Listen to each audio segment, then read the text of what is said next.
traigo algunas expectativas alrededor de la reunión de ustedes y de lo que nosotros percibimos desde el gobierno alrededor del proceso económico mundial y nacional, que quiero comentarles porque básicamente creo que aquí se trata, como lo dije ya en anteriores oportunidades, incluso alguna en campaña electoral, de lo que se trata es de hablar con franqueza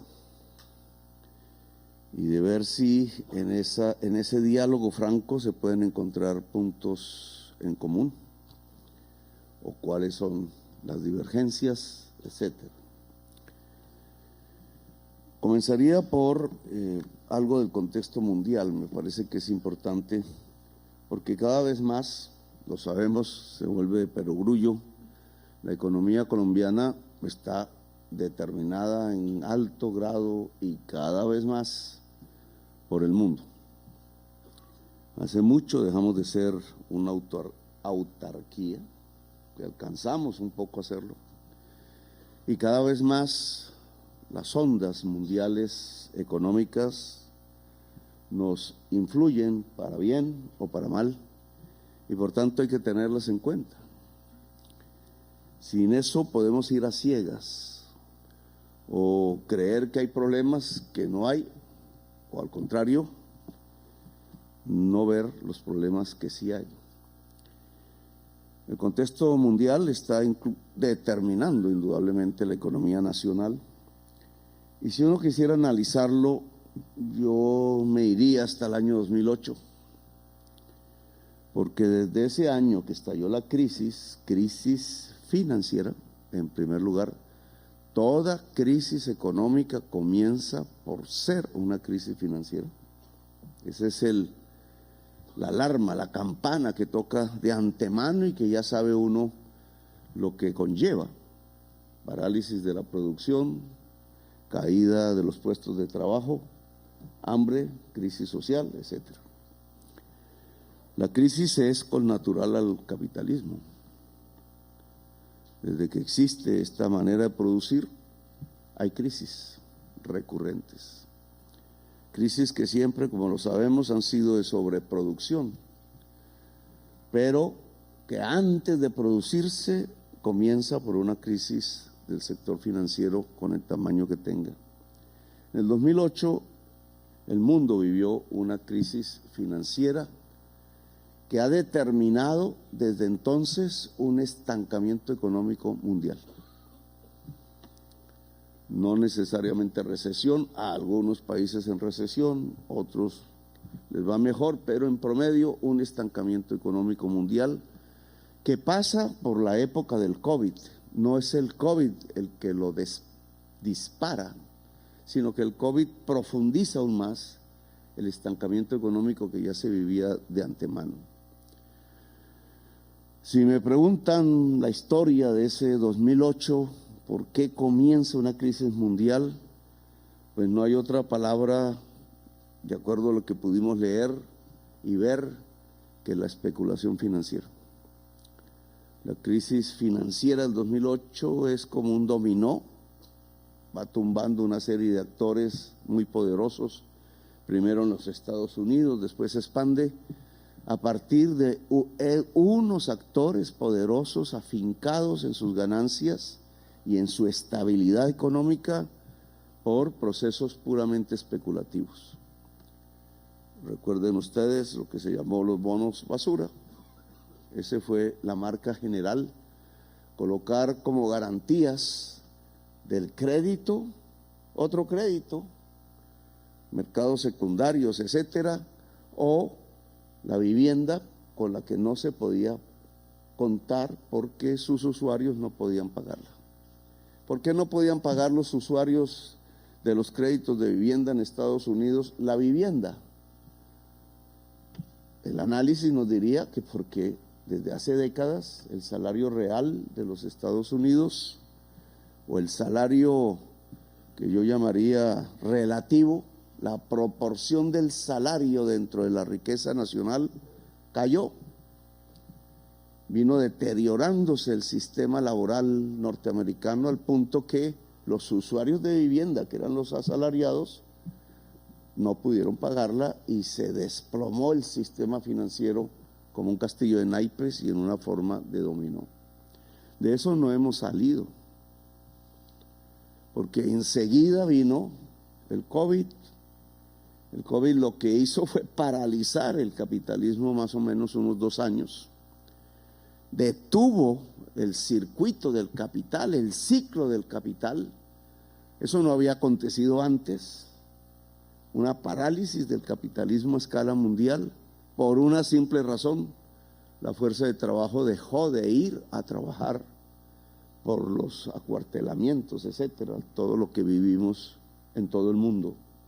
Es un fenómeno indudablemente sui generis, único, inédito, quizás se repita hacia adelante, pero no lo habíamos vivido antes, bajo la forma de una parálisis del capitalismo.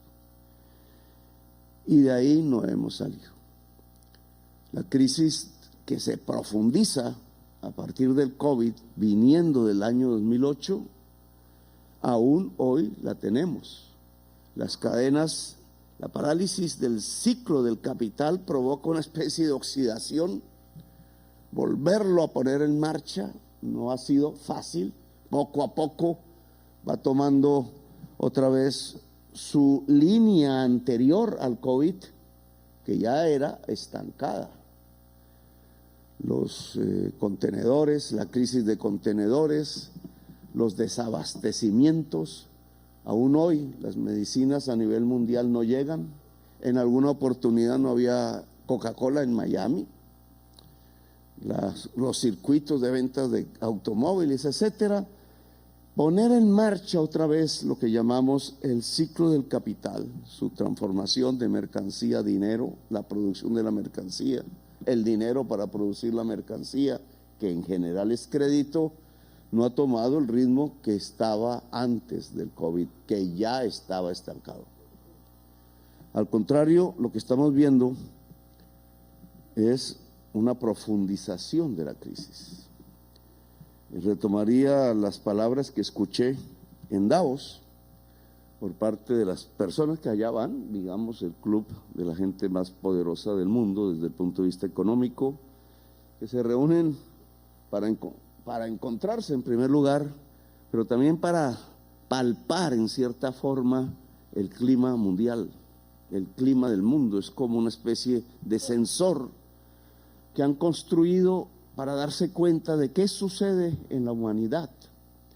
Y allí la palabra que utilizaron fue la palabra multicrisis. Palabrejas, pero esa fue la sensación para la gente más poderosa del mundo. Estamos viviendo una multicrisis. Y la resumían en varias crisis. La crisis del hambre, que sale precisamente a partir del COVID a escala mundial, que es a su vez una crisis de pobreza, un incremento del número de pobres que hacía mucho tiempo como porcentaje de la humanidad no existía, el crecimiento de la pobreza a nivel mundial, la enfermedad, el COVID, la guerra, que las estamos viviendo cada vez peor. De esa reunión de Davos a hoy ha empeorado completamente la situación política del mundo. Y finalmente la crisis climática, que por del lado del mundo más poderoso se acepta como una de las crisis más importantes. En mi opinión, no hay una multicrisis. Todas estas crisis tienen una causa, un encadenamiento, que es la crisis climática, de la cual he hablado en muchísimos foros mundiales y nacionales, tratando de convertirlo en el prisma con el que se tiene que ver el análisis económico, político y social, la crisis climática. Porque la crisis climática tiene una dimensión mucho mayor que el COVID. Quizás, de acuerdo a algunas teorías de Cambridge, el COVID es un producto de la crisis climática, todavía no sabemos bien con certeza. El cambio de rutas de los murciélagos por la variación climática de los frutos que consumían puso en contacto varios de estas rutas con el ser humano, con las grandes ganaderías en China, y parece ser, ahí se produjo el contacto con el virus. La crisis climática es la crisis de todas las crisis. Tiene el potencial de la extinción humana, según la ciencia, no según la política. La política no se ha adecuado aún a reconocer la dimensión que la crisis climática tiene, que la ciencia sí ha dicho, alarmado y propugnado en toda la humanidad para tomar medidas inmediatas. La crisis climática a veces no entra a estos foros, a veces ni se menciona, pero si aquí hubiera una masa de científicos expertos en esta materia, casi todos dirían: primero analicen la crisis climática y después lo demás, porque es la madre de los problemas, porque es la que está originando la guerra, porque es la que está originando la enfermedad, porque está originando entonces el hambre, la pobreza, el éxodo, la derechización de los países democráticos a través del incremento de las migraciones mundiales, etcétera. La crisis climática solo tiene una solución hoy por hoy, y tiene que ver con el mismo capitalismo. Podemos preguntarnos si sobrevivirá o no. Esa pregunta no la vamos a responder aquí, no sabemos. Pero lo cierto es que si el capitalismo sobrevive a la crisis climática y por tanto la humanidad, el capitalismo que sale de ahí es completamente diferente, muy diferente al que hemos vivido y al cual denomino capitalismo fósil, solo para ponerle un nombre a esa gran maquinaria industrial y productiva y de consumo que se mueve en todo el mundo a partir de un tipo de energía que es la energía fósil, el carbón, el petróleo y el gas, y que arroja entonces los gases acumulados y crecientes llamados de invernadero en la atmósfera, poniéndonos en peligro de extinción, no solo a nosotros, sino a toda la vida del planeta.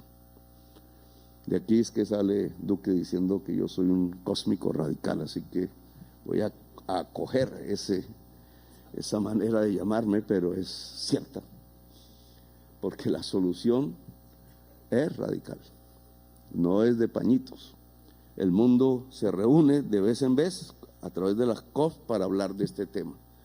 Ahora, si este es el problema en el contexto mundial y estamos perdiendo el tiempo vital en la guerra en plural, el tiempo y las energías que debería tener el sistema económico mundial y el sistema de naciones para solucionar un tema tan profundo y grave e importante como la crisis climática, que se nos va moviendo el cronómetro de la vida sin que estemos usando los segundos que tenemos para solucionar el problema, y nos dispersamos en las bombas de Gaza matando niños, o en la guerra de Ucrania-Rusia, o posiblemente en la extensión de estos dos conflictos, los cuales solo Turquía separa geográficamente.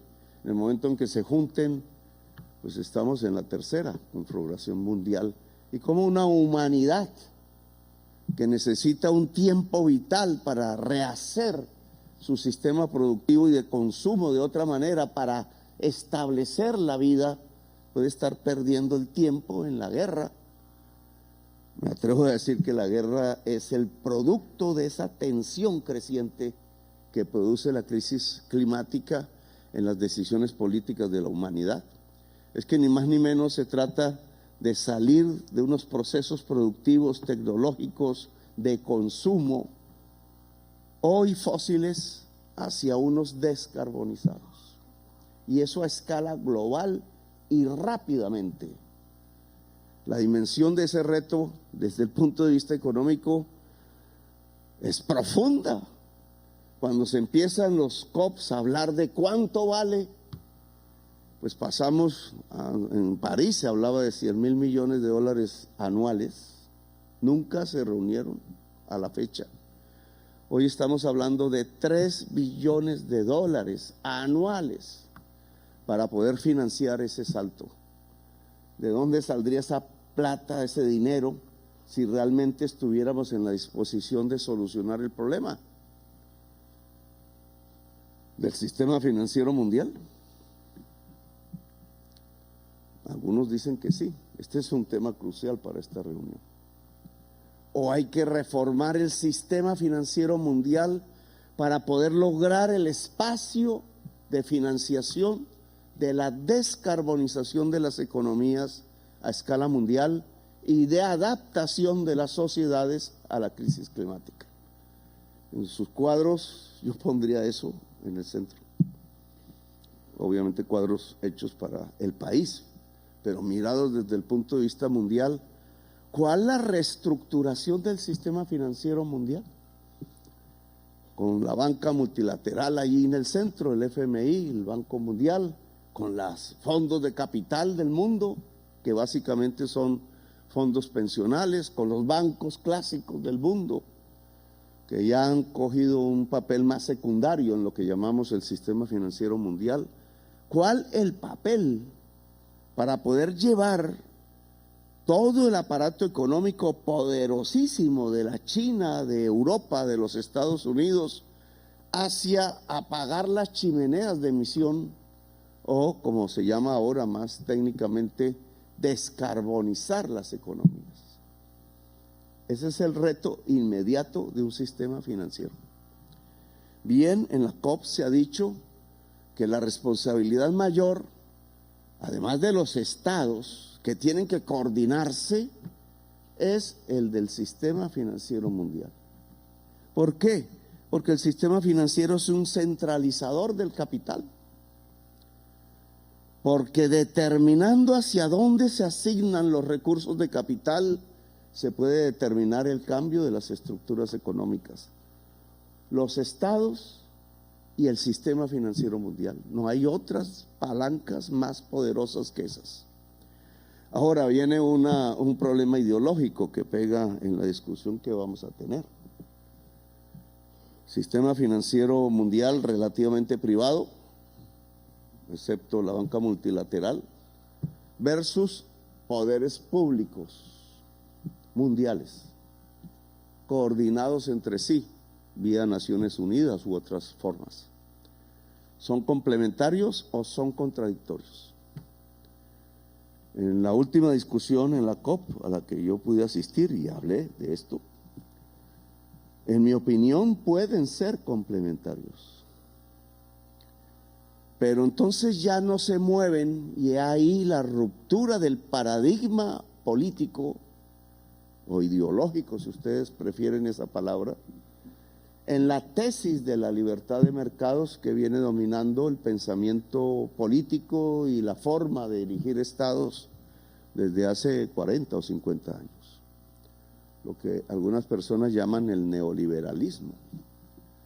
La creencia, porque es una creencia, no es una teoría científica. Tuvo unas matemáticas muy elegantes hechas por León Walras hace un tiempo, pero León Walras no sería neoliberal hoy.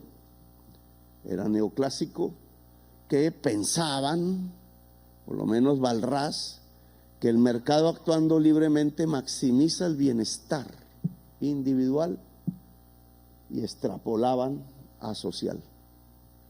El neoliberalismo extrapola a mundial, y ya no solo el mercado, sino cómo se simulan mercados en todas las facetas de la existencia humana. Ese es el neoliberalismo. En la creencia que allí donde se construyen mercados se maximiza, se actúa libremente el bienestar. Es un León Walras a la enésima potencia, y por eso Walras no se atrevería él a subrayar con esa misma teoría de hoy. Así hemos sido gobernados durante 50 años en Colombia y en el mundo. Es una creencia. Creencias pueden ser religiosas, yo le pondría el nombre de ideológicas. No está demostrado, y al contrario, la demostración real después de 50 años es que estamos a punto de extinguirnos. Luego, la maximización del bienestar se volvió en su contrario. El teorema de Walras no se aplica, no es cierto que liberando las fuerzas del mercado maximizamos bienestar. Lo que hoy tenemos es lo que dijeron en Davos.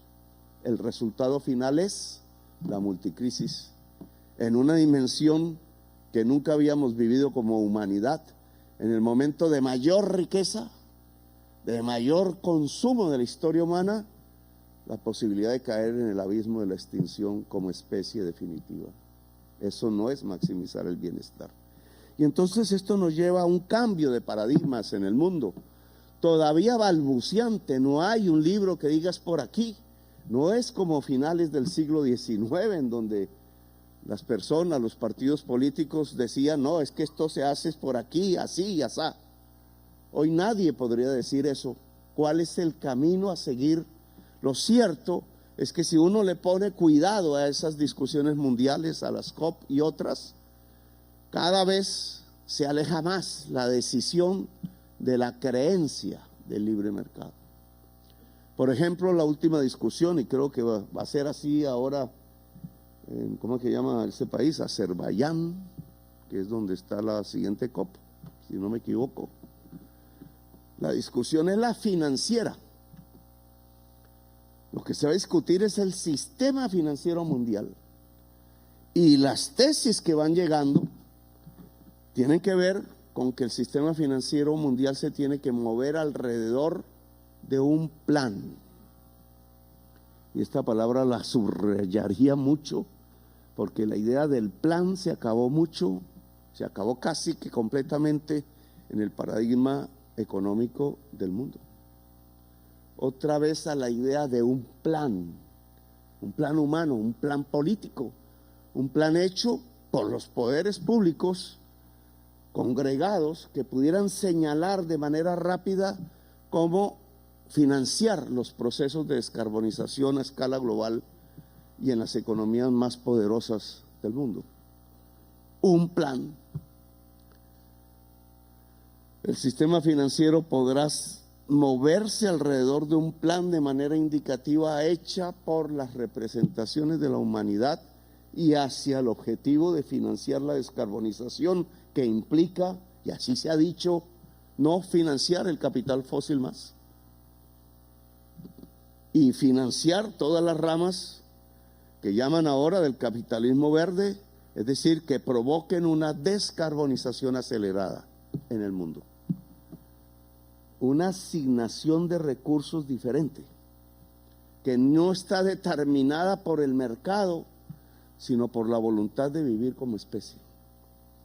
Es un cambio de paradigma, que ya no está en los viejos socialistas, que muy extrañamente por ahí aparecen, sino en las cabezas de los principales gobiernos del mundo.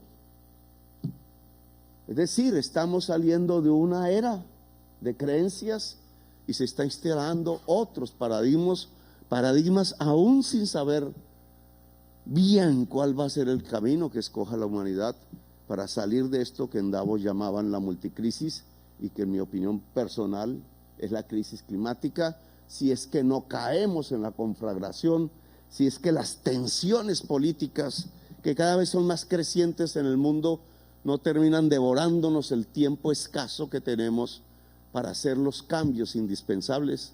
La crisis climática hace que la palabra cambio se coloque en el centro de la política.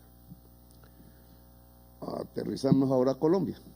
Permítame caer en nuestro país en este contexto. O sea, mirar la situación de Colombia en este contexto que he tratado de describir. En Colombia obviamente también padecemos los efectos que han sucedido en el mundo.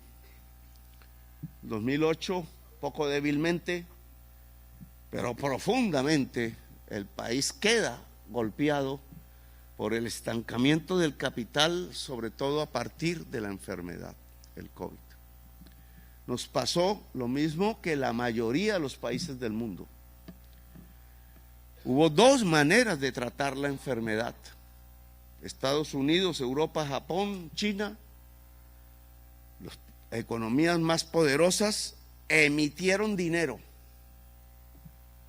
para financiar lo que los médicos y los científicos iban diciendo que era lo más coherente para tratar el problema del COVID. La teoría económica alguna diría, uy, van a crecer los precios, va a crecer la inflación, y relativamente sí, pero no se endeudaron, no aumentó la pobreza en esos países, se estancaron económicamente y pudieron reactivarse con relativo éxito en las condiciones de la crisis económica que ha arrancado desde el 2008. El resto de países, incluido Colombia, utilizaron otro método, el endeudamiento. Colombia lo hizo más que la mayoría. Incluso utilizó un crédito que ningún otro país utilizó, que es el crédito que llaman flash del FMI, que ahora a nosotros nos toca pagar. Ahora, ya pagamos un pedazo, creo. Un crédito flash, eso le llaman una tarjeta de crédito mundial, internacional, que es pagadero a 3 años, no a 10 ni a 15. Entonces, 5.000 millones de dólares para financiar política anti-COVID, no vamos a hablar si buena o mala, que toca pagar ya. Y el plazo de pago son 3 cuotas anuales. Entonces, el endeudamiento del mundo, excepto los países poderosos, y la subida de la tasa de interés mundial, porque se creyó que era lo que podía contener la inflación mundial, que básicamente fue una inflación de alimentos, trajo como consecuencia el nivel más alto de endeudamiento de la historia de la humanidad. Si hubo crisis de la deuda antes, ahora sí que la hay. Es el momento de mayor endeudamiento de la humanidad. Endeudamiento siempre es adelantar la producción, entregar la producción futura, que es la riqueza, a los dueños de esa deuda. Tasas de interés alta y un nivel de endeudamiento como nunca antes, y es también lo que tenemos en Colombia. Tasa de interés alta que viene de afuera, como una cadena, ¿cierto? El Banco de la República responde es a lo que haga la FED. Está mirando más, en mi opinión personal, el tema de las tasas de cambio, si se cae el peso o no. Ha tenido éxito en reevaluar el peso colombiano de la época de 4.700, ahora más o menos 3.900. Es un éxito que tiene que ver es con el diferencial de las tasas de interés entre Estados Unidos o el mundo desarrollado en general y Colombia, que juega a favor. Hay un flujo que viene aquí y revaloriza el peso, reevalúa el peso. No caemos en una cadena de evaluación, pero tiene una consecuencia, un costo, como todo en economía, no es nada gratis, que es el estancamiento económico. Tasa de interés alta, estancamiento económico. Las derechas y la oposición dirán no es culpa de Petro, la culpa mío es casi todo en Colombia. Pero económicamente, el ABC de la economía te dice que si sube la tasa de interés real, se te desploma la inversión. Ese es un ABC de primer semestre de economía. Se puede decir que los determinantes de la inversión son más complejos y que hay otros elementos, pero jamás se puede decir que la tasa de interés no tiene nada que ver con la inversión. El que esté diciendo eso prácticamente anula la teoría económica per se, desde que se creó en tiempos de la economía política clásica. Sube la tasa de interés real para controlar la inflación, en mi opinión, para defender el peso, pero se desploma las posibilidades de crecimiento económico. es lo que estamos viviendo ahora. Los consumos más ligados a la tasa de interés por sus volúmenes, por el largo plazo, como la vivienda, se acaban. Vivienda, carros, motos. Ustedes pueden ver las estadísticas, algunos de esos importados, los carros, se desploman. Y también la vivienda, que no es tan importada, genera unos encadenamientos en la industria, y cuando salen las cifras del DANE, más o menos es coherente: se cae la vivienda, se cae la industria. Eso es lo que vivimos hoy. En campaña había dicho, y esto se articula con lo que acabo de decir, que nosotros teníamos que salir de un sistema económico, modelo, si quieren llamarlo así, de extractivismo fósil del que hemos vivido en los últimos 50 años, porque es insostenible. Si la crisis climática es cierta, según la ciencia, si el mundo va hacia la descarbonización, ¿cómo Colombia puede vivir sosteniblemente de los fósiles, del carbón? Hoy las estadísticas ya les muestran a todos ustedes que lo que dijimos en campaña no era carreta. El desplome de precios, de demanda externa sobre nuestros productos, e incluida la revaluación del peso en la tasa de cambio, te produjo la caída de los volúmenes exportados de carbón en primer lugar y de petróleo en segundo lugar. Es por eso que el impuesto de renta de las carboneras y de las petroleras explica la caída del recaudo de impuestos en estos meses que hemos vivido hasta mayo. ¿O no, Reyes? No tanto, no lo dice la prensa exactamente así. Lo que la prensa dice es que se cayó el recaudo, como si fuera todo el recaudo. No, señores, no se cayó todo el recaudo. Es más, el recaudo no se ha caído. Si uno se salta el año pasado, se ha caído respecto al año pasado, pero no respecto al antepasado. Hay una línea de crecimiento. El año pasado fue exageradamente alto el recaudo de impuestos. Y aquí tenemos que decir por qué. Porque hubo un error del gobierno. La Corte Constitucional tiene razón en eso. Febrero del año 2023, recién aprobada la reforma tributaria, en el intento de mostrar una reforma tributaria exitosa, es decir, que recaudaba más, se expidió un decreto que aumentó sustancialmente los anticipos de renta, de impuesto de renta, y la retención en la fuente. Mortal. Porque ahora las grandes contribuyentes pues ya pagaron el impuesto, fue el año pasado. Y entonces estamos desfinanciados, así de simple. Por eso el ministro de Hacienda recortó el gasto. Bueno, no me quería ir por ahí todavía, pero me salía ahí un poco para contarles lo que estamos viviendo es la muerte de un modelo económico, el fósil. Pero también en positivo, si se miran bien las cifras, se escudrillan ahí, ese 0,7 de crecimiento del PIB en un año, ¿cómo es que es? ¿Qué es lo que crece? ¿Qué es lo que no crece? Las exportaciones que ahora han crecido, dato muy importante. ¿Qué es lo que crece más rápido y qué es lo que no crece? Si uno esculca todo eso, o en el recaudo de impuestos, ¿qué es lo que se desploma más y qué no se desploma?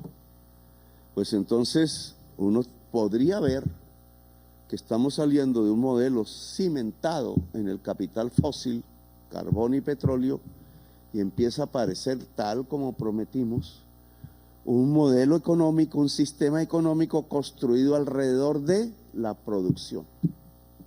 Agricultura sin café creció en un año 9,3% el PIB. Cuéntenme si ustedes han escuchado un crecimiento anual de esa magnitud en el pasado en la agricultura.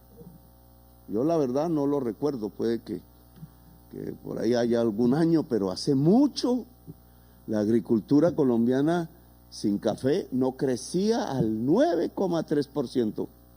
Casi llegamos a los 2 dígitos. ¿Por qué? Claro, no jalona toda la economía, pero es un dato fundamental. Y si uno va y mira el turismo, que fue otra de las promesas, cómo reemplazamos las divisas petroleras rápidamente, dijimos, pues con turismo extranjero, pues estamos creciendo a 7, a 10, a 15% el turismo internacional, que es una forma de exportar. Y lo que no está creciendo es la industria y la vivienda, pero sí que están ligados porque la vivienda es una forma de producción industrial en la Colombia de hoy. Es decir, que la perspectiva es que nos está creciendo la producción y se nos está cayendo la extracción. Yo creo que eso es positivo si logramos sostenerlo y ampliar los números hacia adelante. No podemos hablar mucho ni ser muy optimistas, pero esas son las cifras. Saliendo de la extracción fósil y pasando a la producción, que es la verdadera base de la riqueza. Agricultura, industria, vivienda, turismo. Bueno, yo creo que eso, además de la descarbonización, porque parcialmente es la descarbonización de la economía colombiana, nos podría hacer la misma pregunta que en el contexto mundial. ¿Cómo juega ahí el sistema financiero y cómo juega el Estado? Otra vez, a escala colombiana. Y yo creo que la misma respuesta a escala mundial tendríamos que darla a escala colombiana. Tiene que haber un plan. No es el libre mercado el que nos va a garantizar per se que salgamos del extractivismo fósil y pasemos a el sistema productivo, que nos descarbonicemos per se. Entonces el Estado no tiene sino que sentarse a esperar que el proceso económico sin Estado lo produzca, porque estaríamos cayendo en la creencia de la cual el mundo está saliendo. Y entonces, si esto es así, la pregunta es, ¿cómo juega el sistema financiero? En un momento que tiene que ser de reactivación, pero de reactivación cambiante, un cambio de la extracción hacia la producción. Y aquí pues tenemos elementos negativos y obviamente unos positivos. La tasa de interés del Banco de la República, que se está elevando realmente. Ojo, la tasa de interés no está cayendo en Colombia, está cayendo nominalmente, lo que sacan de vez en cuando. Pero si ustedes miran el ritmo de caída de la inflación, de 13 ya estamos en, ¿cuánto es que estamos en el último dato? 6, 7 y pico. O sea, de 13 son más o menos 6 puntos, 7 puntos, 6 puntos. Pero eso mismo no ha caído la tasa de interés del Banco de la República. Ha sido conservador, y en esa medida cuando se compara las dos variables, que es como se compara para ponerlo en términos reales, en Colombia está subiendo la tasa de interés real, y si está subiendo la tasa de interés real, las inversiones se empiezan a desplomar, no nos ayuda la transición. Se estanca la economía, de milagro los puestos de trabajo medio se han mantenido con una ligera caída en los últimos 2 meses, no se cayó en el último. De milagro porque ha sido resistente el puesto de trabajo a la caída de la inversión. Y entonces, ¿cómo en medio de un contexto negativo para la producción podemos cambiar del sistema de extracción hacia el sistema productivo? ¿Cómo se financia? ¿Y cuál es el papel del Estado? Y el papel del Estado resulta que ya está manicruzado.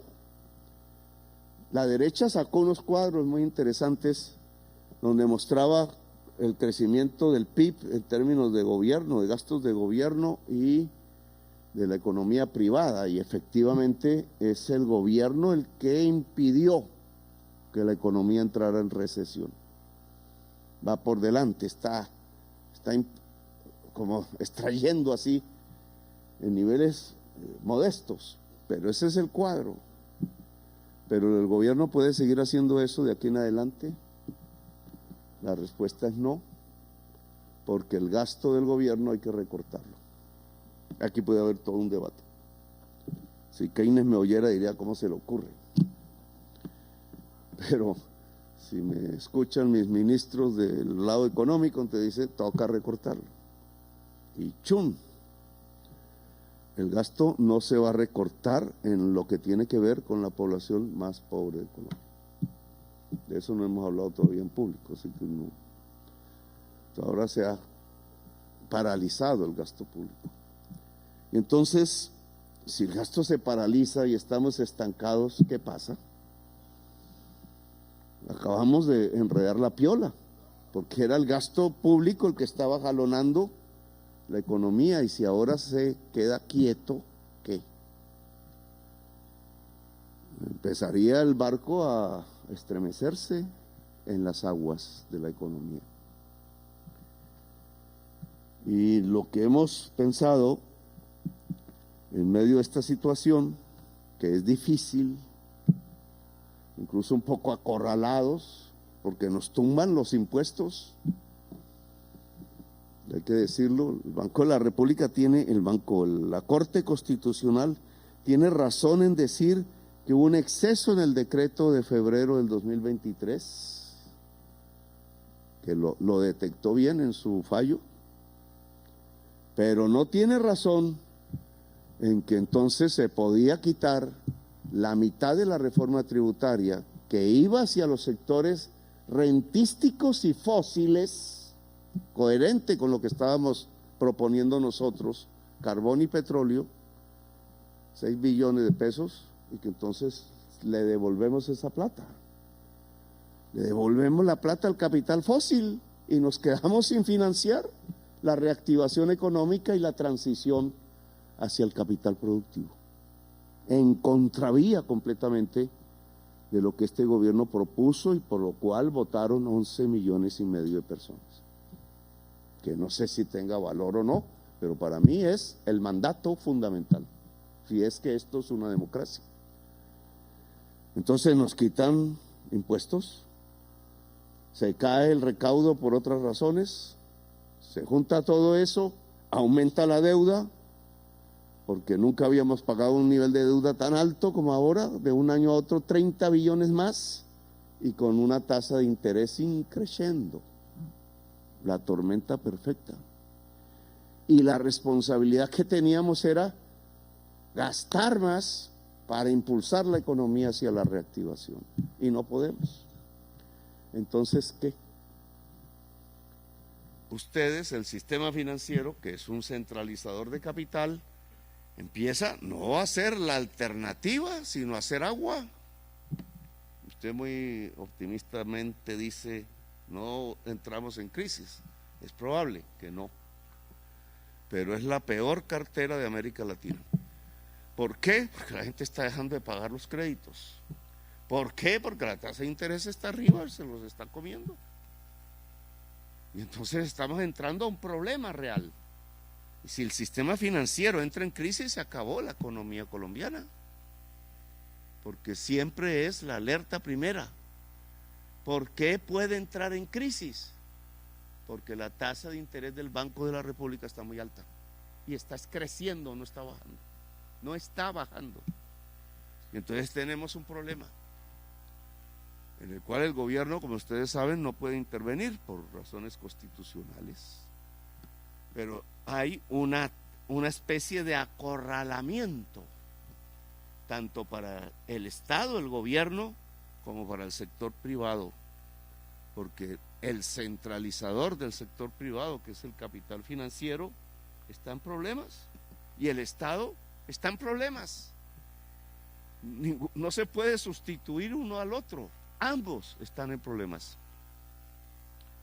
El qué hacer, yo lo he visto, el camino, pues obviamente que el Banco de la República baje la tasa de interés.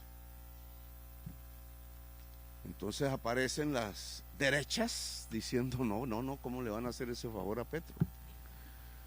Se pueden llevar la economía por delante, no a Petro. Yo veré cómo hago, yo no estoy endeudado.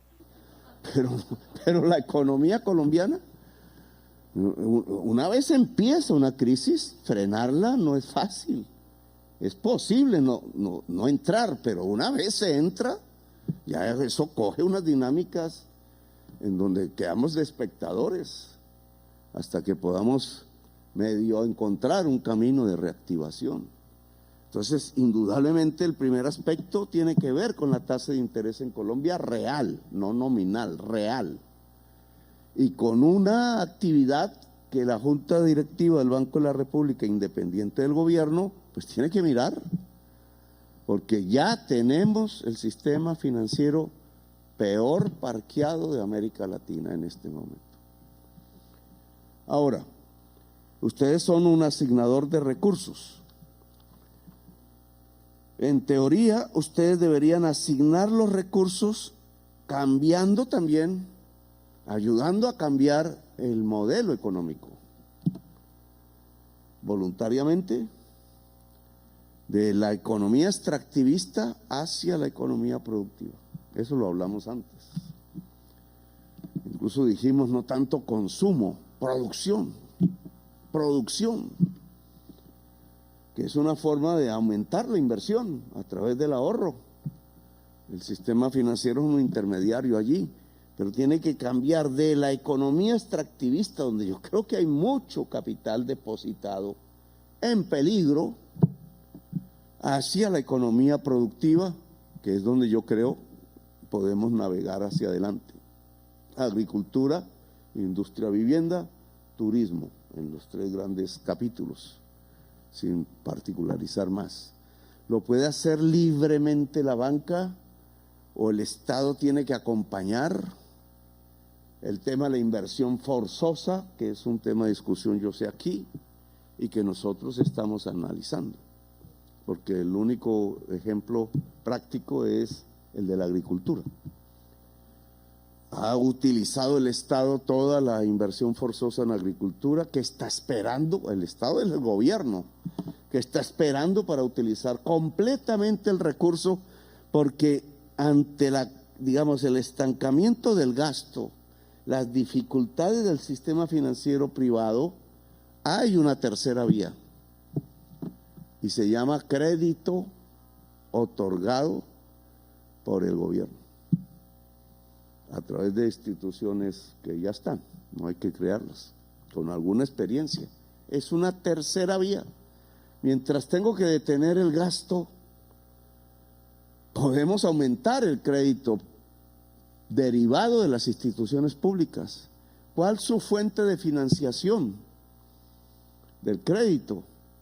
Pues puede ser la inversión forzosa, que a un banco hoy, no digo siempre, sino hoy, le podría ser más rentable, porque el banco hoy da crédito con más riesgo, o no da, y si no da el crédito, o el crédito es con más riesgo, se está debilitando. En cambio, si nos pasa el dinero y nosotros damos el crédito, nosotros tenemos que pagarle al banco.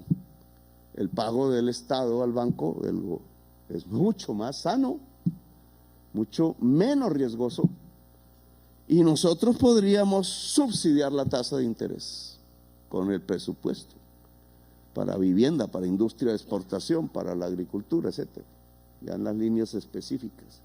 Entonces yo creo que aquí tendríamos un horizonte mejor, que si el banco queda con la responsabilidad de él mismo asumir el riesgo, que yo creo que queda quieto, o el Estado sin recursos, entonces tampoco entrega crédito y la economía empieza a hundirse por el contexto que tenemos.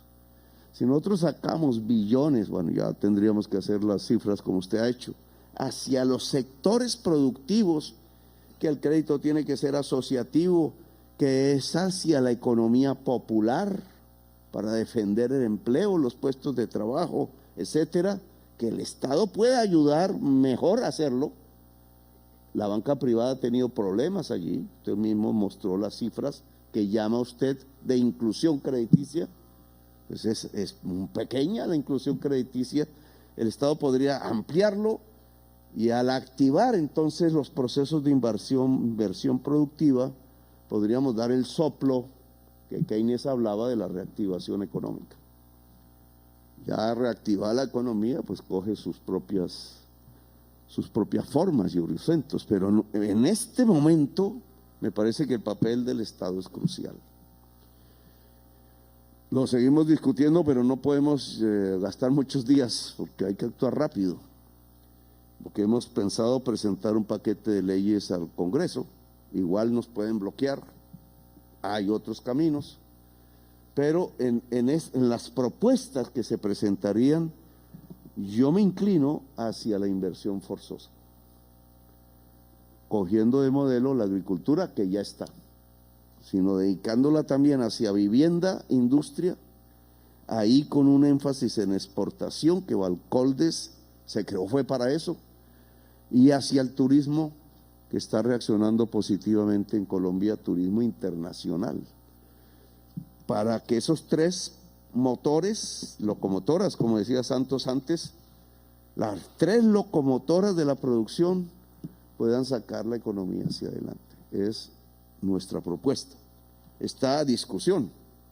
Debería ponerse una mesa entre el sector financiero privado y el Ministerio de Hacienda o la Superintendencia. Bueno, construir una mesa de trabajo en donde nos sentemos a ver si lo que estoy diciendo es cierto o hay otras formas, pero la idea es que la asignación de recursos del ahorro del público se lleve hacia la producción cambiante, que es la que determina la descarbonización de la economía colombiana, y de paso hacia la reactivación económica, que indudablemente es el principal problema en el día de hoy. Bueno, creo que he hablado mucho, pero dejo estas palabras aquí para la discusión de ustedes y de nosotros en estas circunstancias que no son desastrosas, pero que están llenas de alarmas.